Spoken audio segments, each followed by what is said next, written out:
লোকমুখে প্রচলিত একটি কথা, বাঙালির ১২ মাসে ১৩ পার্বণ।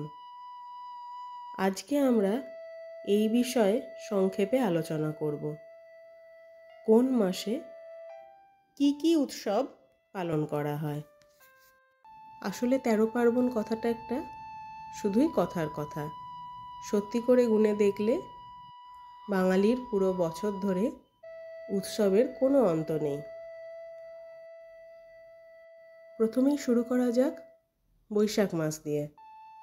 বাংলা বছরের এটি প্রথম মাস এবং যথারীতি প্রত্যেক বছরেরই প্রথম দিন শুভারম্ভ হিসাবে পালিত হয় শুভ নববর্ষ, যেটিকে আমরা পয়লা বৈশাখও বলে থাকি। পয়লা শব্দের অর্থ হল পয়মন্ত হয়ে থাকা, অর্থাৎ পুরো বছর যেন সকলের পয়মন্ত হয়ে থাকে এই কামনা করে বাঙালির নতুন বছরের সূচনা করা হয়। বৈশাখের প্রথম দিনকে আমরা পয়লা বৈশাখ বলি, তাই মেনে থাকি। দোকানে দোকানে এই দিন হালখাতা আর ঘরে ঘরে দেবদেবীর পুজোর মাধ্যমে বাঙালি নতুন বছর শুরু করে। এরপরই শুভ দিন হচ্ছে অক্ষয় তৃতীয়া। এটি বৈশাখ মাসের শুক্লপক্ষের তৃতীয়া তিথিতে পালিত হয়। মনে করা হয় এই দিনে যে কোনো শুভ কাজ করলে তা অক্ষয় হয়ে থাকে। কোনো পাপকর্মও যেমন অক্ষয় হয়ে থাকে, পুণ্যকর্মও তেমনি অক্ষয় হয়ে থাকে। পুরাণ মতে এই দিনের অনেক মাহাত্ম্য। অক্ষয় তৃতীয়াতেই ভগবান শ্রী বিষ্ণুর অবতার পরশুরাম আবির্ভূত হয়েছিলেন। তাই এই তিথিকে পরশুরাম জয়ন্তীও বলা হয়ে থাকে। বৈশাখ মাসে যে শুক্লপক্ষের সূচনা হয় সেই শুক্লপক্ষের পূর্ণিমা তিথিকে অত্যন্ত মাহাত্ম্যপূর্ণ এবং পবিত্র বলে পরিগণিত করা হয়। মানা হয় এই তিথিতে ভগবান বিষ্ণুর অবতার গৌতম বুদ্ধ সিদ্ধি লাভ করেছিলেন। আসলে এই একই তিথিতে গৌতম বুদ্ধের আবির্ভাব, সিদ্ধিলাভ এবং মহাপ্রয়াণ ঘটেছিল। তাই এই তিথির মাহাত্ম্য অপরিসীম। আর এর ঠিক আগের দিন অর্থাৎ বৈশাখ মাসে যে শুক্লপক্ষের সূচনা হয় সেই শুক্লপক্ষের চতুর্দশী তিথিকে নৃসিংহ চতুর্দশী বলা হয়ে থাকে। এই তিথিতে ভগবান শ্রী বিষ্ণুর অবতার নৃসিংহদেব, অর্থাৎ যাকে আমরা নরসিংহদেবও বলে থাকি, তাঁর আবির্ভাব ঘটেছিল। এছাড়াও গোটা বৈশাখ মাস জুড়ে তুলসী দেবীকে জল অর্পণের এক বিশেষ রীতি রয়েছে। বাংলা বছরের দ্বিতীয় মাস জ্যৈষ্ঠ মাস। এই মাসের শুক্লপক্ষের ষষ্ঠী তিথিতে ঘরে ঘরে জামাই ষষ্ঠী ব্রত পালন করা হয়ে থাকে। গ্রীষ্মকালীন ফল আম, লিচু, কাঁঠাল, তালশাঁস ইত্যাদি পরিবেশন করা হয়ে থাকে। মা ষষ্ঠীকে জামাইয়ের মঙ্গল কামনা করে সকল মায়েরা পুজো রাখেন। আর এই শুক্লপক্ষের দশমী তিথিতে পালন করা হয় গঙ্গা পুজো। গঙ্গা দেবীর আরাধনা করা হয়ে থাকে এই দিন। জ্যৈষ্ঠ মাসে যে অমাবস্যা পালিত হয় সেই অমাবস্যাকে ফলহারিণী অমাবস্যা বলা হয়ে থাকে।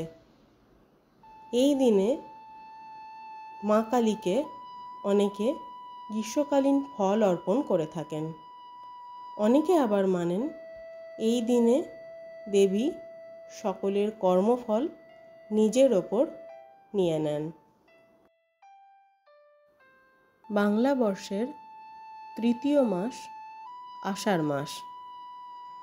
এই মাসে দেবী আদিশক্তির অম্বুবাচী ব্রত পালিত হয়। অম্বুবাচী নিবৃত্তিকরণের পর পালিত হয় শ্রী শ্রী জগন্নাথ দেবের রথযাত্রা এবং রথযাত্রা থেকে উল্টো রথযাত্রার মধ্যে যে ব্যবধান থাকে তার শনি ও মঙ্গলবারে বিপত্তারিণী পুজো করার প্রচলন আছে। মনে করা হয় এই দিন দেবী শক্তির আরাধনা করলে তিনি সকল বিপদ থেকে রক্ষা করেন। এরপর তিথি অনুযায়ী পালিত হয় উল্টো রথযাত্রা। বিপত্তারিণী পুজো অনুষ্ঠিত হওয়ার এই পক্ষকে অর্থাৎ এই শুক্লপক্ষকে অনেকে গুপ্ত নবরাত্রি হিসাবেও দেবীর আরাধনা করে থাকেন এবং এই শুক্লপক্ষের অন্তিমে যে পূর্ণিমা অনুষ্ঠিত হয় তাকে গুরু পূর্ণিমা হিসাবে মানা হয়ে থাকে। এই দিনটি যে যার গুরুদেবকে উৎসর্গ করে থাকেন। আষাঢ় মাসের কৃষ্ণপক্ষের পঞ্চমী তিথিতে নাগ পঞ্চমী পুজো করা হয়ে থাকে। বাংলা বর্ষের চতুর্থ মাস শ্রাবণ মাস। এই মাসকে সম্পূর্ণভাবে ভগবান শিবের মাস বলে মানা হয়ে থাকে। পুরো মাস জুড়ে শিব ঠাকুরের আরাধনা করা হয়ে থাকে। তার মধ্যে প্রতি সোমবার মহাদেবের বার হিসাবে সেই দিন আলাদাভাবে বিশেষ পুজো অনুষ্ঠিত হয়। এই মাসেই রাধা কৃষ্ণের ঝুলন যাত্রাও পালিত হয়।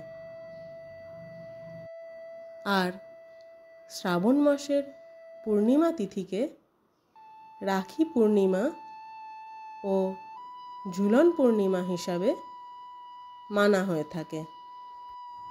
এক কথায় অনন্ত মহিমাময় মাস এই শ্রাবণ মাস। বাংলা বর্ষের পঞ্চম মাস ভাদ্র মাস। এই মাসের কৃষ্ণপক্ষের অষ্টমী তিথিতে শ্রী শ্রী কৃষ্ণের জন্মাষ্টমী তিথি পালিত হয়। ভাদ্র মাসের শুক্লপক্ষের তৃতীয়া তিথিতে গৌরী ব্রত পালিত হয়ে থাকে। পুরাণ মতে এই দিন দেবী পার্বতী পিত্রালয়ে ভ্রমণ করতে আসেন এবং পরের দিন অর্থাৎ শুক্ল চতুর্থীর দিনই তাকে কৈলাসে ফিরিয়ে নিয়ে যাওয়া হয়। এই তৃতীয়া তিথিতে সেই কারণে মা পার্বতীকে প্রসন্ন করার উদ্দেশ্যে ঘরে ঘরে গৌরী ব্রত পালিত হয়ে থাকে। এই দিন চোখে কাজল পরে চাঁদের দর্শন মহিলাদের জন্য খুবই শুভ বলে পরিগণিত হয়। এই ব্রত হরিতালিকা ব্রত নামেও প্রচলিত এবং ভাদ্র মাসের শুক্লপক্ষের চতুর্থী তিথিতে গণেশ চতুর্থী পালন করা হয়ে থাকে। আর এই শুক্লপক্ষের ষষ্ঠী তিথিতে চাপর ষষ্ঠী বা অক্ষয় ষষ্ঠী ব্রত পালন করা হয়ে থাকে। আর এই পক্ষেরই অর্থাৎ ভাদ্র মাসের শুক্লপক্ষের অষ্টমী তিথিতে শ্রী শ্রী রাধার রাধাষ্টমী তিথি পালিত হয়। পুরাণ মতে এই রাধাষ্টমী তিথি শ্রী রাধার জন্মতিথি হিসাবে মান্য করা হয় এবং ভাদ্র মাসের সংক্রান্তি তিথিতে বিশ্বকর্মা পুজো আয়োজিত হয়ে থাকে। ভাদ্র মাসকে অনেকে লক্ষ্মী মাস বলেও মেনে থাকেন। এই মাসে পেঁচা পেঁচির ব্রত করার প্রচলন আছে। বাংলা বর্ষের ষষ্ঠ মাস আশ্বিন মাস। অত্যন্ত মহিমাপূর্ণ মাস বলে পরিগণিত করা হয় এই মাসকে। এই মাসের অমাবস্যা তিথিতে মহালয়া পালিত হয়। এই দিন দেবী দুর্গার আবির্ভাব হয়েছিল বলে মনে করা হয়। সেই জন্য এই তিথিতে দেবী প্রতিমায় চক্ষুদান করার রীতি রয়েছে।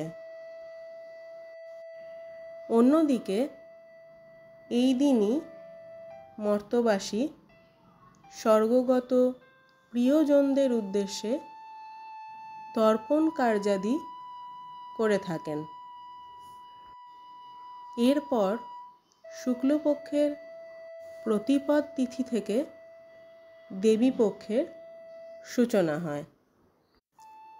প্রতিপদ থেকে নবমী যথাক্রমে দেবী শৈলপুত্রী, ব্রহ্মচারিণী, চন্দ্রঘণ্টা, কুষ্মাণ্ডা, স্কন্ধমাতা, কাত্যায়নী, কালরাত্রি, মহাগৌরী ও সিদ্ধিদাত্রী এই 9 রূপে দেবী শক্তির আরাধনা করা হয় এবং এই 9 দিনকে একত্রে নবরাত্রি বলে পালন করা হয়। এই দেবীপক্ষের ষষ্ঠী তিথিতে নারীগণ সন্তানের মঙ্গল কামনা ও সুখী দাম্পত্য জীবনের উদ্দেশ্যে মা ষষ্ঠীর কৃপা লাভের জন্যে দুর্গা ষষ্ঠী ব্রত পালন করে থাকে। এরপর দশমী তিথিতে বিজয়া দশমী পালিত হয়। ঘরের মেয়ে উমা কৈলাসে যাওয়ার উদ্দেশ্যে রওনা দেন। তাই জল মিষ্টি দিয়ে মেয়েকে বরণ করা হয় এবং সকলের মধ্যে মিষ্টি বিতরণ করে বিজয়া দশমী পালন করা হয়। অন্যদিকে এই দিন দেবী দুর্গার মহিষাসুর মর্দিনী রূপে মহিষাসুরকে বধ করে বিজয় লাভের উপলক্ষে মিষ্টিমুখ করা হয়। এরপর এই দেবীপক্ষের পূর্ণিমা তিথিতে পালিত হয় কোজাগরী লক্ষ্মী পুজো। ঘরে ঘরে কেউ দেবী লক্ষ্মীর আরাধনা করে থাকেন, আবার কেউ বা লক্ষ্মীনারায়ণ যুগলের আরাধনায় মত্ত হন। বাংলা বছরের সপ্তম মাস কার্তিক মাস। এই মাসের কৃষ্ণপক্ষের ত্রয়োদশী তিথিতে ধন ত্রয়োদশী বা ধনতেরাস উৎসব পালিত হয়। এর পরের দিন অর্থাৎ কৃষ্ণ চতুর্দশী তিথিতে 14 দীপ দান এবং 14 শাক ভক্ষণের রীতি রয়েছে। এর পরের দিন অর্থাৎ অমাবস্যা তিথিতে মা কালীর উপাসনা করা হয়। এই অমাবস্যাকে দীপান্বিতা অমাবস্যা বলা হয়ে থাকে। তাই এই অমাবস্যায় অজস্র দীপের সমাহারে মা কালীর পুজো করা হয়। এরপর শুক্লপক্ষের দ্বিতীয়া তিথিতে সকল বোন বা দিদিরা তাদের দাদা বা ভাইয়েদের মঙ্গল কামনা করে ভাতৃদ্বিতীয়া পালন করে থাকে এবং এই পক্ষের অর্থাৎ কার্তিক মাসের শুক্লপক্ষের নবমী তিথিতে জগৎ জুড়ে পালিত হয় জগদ্ধাত্রী পুজো। এই দিন মা জগদ্ধাত্রীর আশীর্বাদ লাভের জন্য ভক্তগণ দেবীর উপাসনা করে থাকে। আর এই শুক্লপক্ষের অর্থাৎ যে পক্ষকে অনেকে দেবীপক্ষ বলেও মেনে থাকে, সেই পক্ষের অন্তিমে অর্থাৎ পূর্ণিমা তিথিতে শ্রীকৃষ্ণ ও রাধারানীর উদ্দেশ্যে রাস পূর্ণিমা পালন করা হয়। আর কার্তিক মাসের সংক্রান্তিতে শ্রী শ্রী কার্তিক পুজো পালিত হয়ে থাকে। এছাড়াও গোটা কার্তিক মাস জুড়ে আকাশদীপ দানের প্রথা প্রচলিত আছে। অর্থাৎ পুরো কার্তিক মাস জুড়ে সন্ধ্যাকালে খোলা আকাশের নিচে প্রদীপ প্রজ্বলন খুবই শুভ বলে মনে করা হয়। বাংলা বছরের অষ্টম মাস অগ্রহায়ণ মাস। এই মাসে নতুন ধান অর্থাৎ আমন ধানের ফসল ঘরে তোলা হয় এবং সেই উদ্দেশ্যে নবান্ন উৎসব পালন করে দেবী অন্নপূর্ণাকে ধন্যবাদ জানানো হয়। গ্রাম বাংলার বহুল প্রচলিত এই উৎসব। নবান্ন কথার অর্থ হল নতুন অন্ন। আর এই নবান্ন উৎসব এক ঐতিহ্যবাহী শস্য উৎসব। এই অঘ্রাণ মাসেই ইতু পূজা করা হয়ে থাকে। অনেকে এই অঘ্রাণ মাসকে লক্ষ্মী মাস বলে মেনে থাকে। অঘ্রাণ মাসের শুক্লপক্ষের ষষ্ঠী তিথিতে দেবী ষষ্ঠীকে মূল অর্পণ করে মূলা ষষ্ঠী ব্রত পালিত হয়। আর এই শুক্লপক্ষের অর্থাৎ অগ্রহায়ণ মাসের শুক্লপক্ষের একাদশী তিথিকে গীতা জয়ন্তী হিসাবে মানা হয়ে থাকে এবং তার পরের দিন অর্থাৎ শুক্লপক্ষের দ্বাদশী তিথিকে নারদদেবের আবির্ভাব তিথি হিসাবে মানা হয়ে থাকে। বাংলা বছরের নবম মাস পৌষ মাস। এই মাসের সংক্রান্তি তিথিতে ধুমধাম করে পিঠে পুলি উৎসব পালন করা হয়ে থাকে, যা লোকমুখে পৌষ পার্বণ নামে খ্যাত। আর এই পৌষ মাস জুড়ে লক্ষ্মী পুজোরও এক বিশেষ রীতি রয়েছে।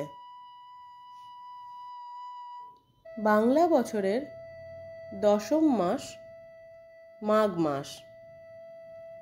এই মাসের শুক্লপক্ষের চতুর্থী তিথিতে গণেশ জয়ন্তী পালন করা হয়ে থাকে। অনেকে এই দিনকে বিনায়ক চতুর্থী বলেও মেনে থাকে।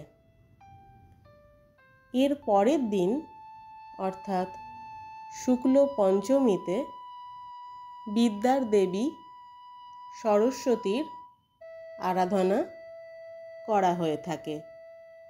এই দিনটি বসন্ত পঞ্চমী হিসাবেও নামাঙ্কিত।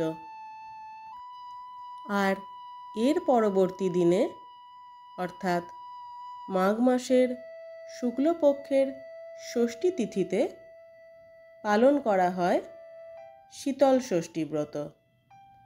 এই দিন ঘরে ঘরে গোটা সবজি সেদ্ধ খাওয়ার মাধ্যমে এই ব্রত উদযাপিত হয়ে থাকে।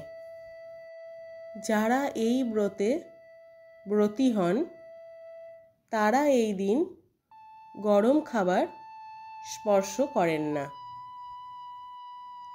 মাঘ মাসের শুক্লপক্ষকে অনেকে গুপ্ত নবরাত্রি হিসাবেও পূজা অর্চনা করে থাকেন। বাংলা বর্ষের একাদশতম মাস ফাল্গুন মাস। এই মাসে কৃষ্ণপক্ষের চতুর্দশী তিথিতে মহাশিবরাত্রি ব্রত পালিত হয়ে থাকে। আর এই মাসের পূর্ণিমা তিথিতে পালিত হয় রঙের উৎসব দোলযাত্রা বা দোল পূর্ণিমা। এই পূর্ণিমাকে দোল পূর্ণিমা ছাড়া বসন্ত পূর্ণিমাও বলা হয়ে থাকে। আর এই উৎসবকে বসন্ত উৎসবও বলা হয়। এই দিন আবির খেলার এক বহুল প্রচলন রয়েছে। বাংলা বর্ষের দ্বাদশতম মাস চৈত্র মাস। এই মাসে অনুষ্ঠিত হয় বাসন্তী পুজো অর্থাৎ বাসন্তী দুর্গা পুজো। এই পুজোতেও শারদীয়া দুর্গোৎসবের মতো নবরাত্রি পালন করা হয় গোটা শুক্লপক্ষ জুড়ে। প্রতিপদ তিথি থেকে নবমী অবধি যথাক্রমে দেবী শৈলপুত্রী, ব্রহ্মচারিণী, চন্দ্রঘণ্টা, কুষ্মাণ্ডা, স্কন্ধমাতা, কাত্যায়নী, কালরাত্রি, মহাগৌরী ও সিদ্ধিদাত্রীর পুজো করা হয়ে থাকে। এই শুক্লপক্ষের অর্থাৎ এই বাসন্তী দেবী পক্ষের ষষ্ঠী তিথিতে অশোক ষষ্ঠীর পুজো করে নারীগণ মা ষষ্ঠীর কৃপায় সুখী দাম্পত্য জীবন এবং সুস্থ সন্তান লাভ করে। আর এই দেবী পক্ষের অষ্টমী তিথিতে দেবী অন্নপূর্ণা পূজিতা হন। তিথি নক্ষত্র অনুযায়ী কখনো বা এই বাসন্তী পুজো বৈশাখ মাসেও হয়ে থাকে। চৈত্র মাসের আরও অনেক মহিমা আছে। যেরকম সংক্রান্তির আগের দিন পালিত হয় নীল পুজো। এই দিনকে নীলকণ্ঠ শিবের মন্দিরে সন্ধেবেলায় ঘিয়ের প্রদীপ জ্বালার বিশেষ রীতি রয়েছে। মনে করা হয় এই দিনকে ভগবান শিবের সাথে সাথে মা ষষ্ঠীরও আরাধনা করা হয় একই সাথে, সন্তানের মঙ্গল কামনা করে। তাই অনেকে এই তিথিকে নীল ষষ্ঠী তিথিও বলে থাকেন। এছাড়াও চৈত্র মাসের সংক্রান্তি তিথিতে গাজন উৎসব পালন করা হয় এবং চড়ক পুজো আয়োজিত হয়ে থাকে। এরকমই অপার উৎসবের সমাহারে সমন্বিত বাঙালির প্রতিটা বছর। তিথি নক্ষত্র ভেদে কোনো কোনো উৎসব কোনো কোনো মাসে আলাদা হতে পারে, তবে সেটা গণনা করা হয় কোন পক্ষ কোন তিথি কিভাবে পড়ছে তা নির্বাচন করে। যেরকম বাসন্তী পুজোর ক্ষেত্রে আমরা বললাম কোনো কোনো সময় এটি বৈশাখ মাসেও হয়ে থাকে। এক্ষেত্রে দেবীপক্ষের সূচনা চৈত্র মাসেই হয়ে যায়। এরকমভাবে প্রতি মাসে একটি পূর্ণিমা, একটি অমাবস্যা ও দুটি একাদশী অর্থাৎ শুক্ল একাদশী ও কৃষ্ণ একাদশী অনেকে পালন করে থাকেন। এই তিথির মহিমাও অনন্ত। আজকের মতো পার্বণ বা পর্বদিনের এই আলোচনা এখানেই সম্পন্ন করছি। পরের কোনো ভিডিওতে অবশ্যই আরও বিস্তারে আলোচনা করা যাবে।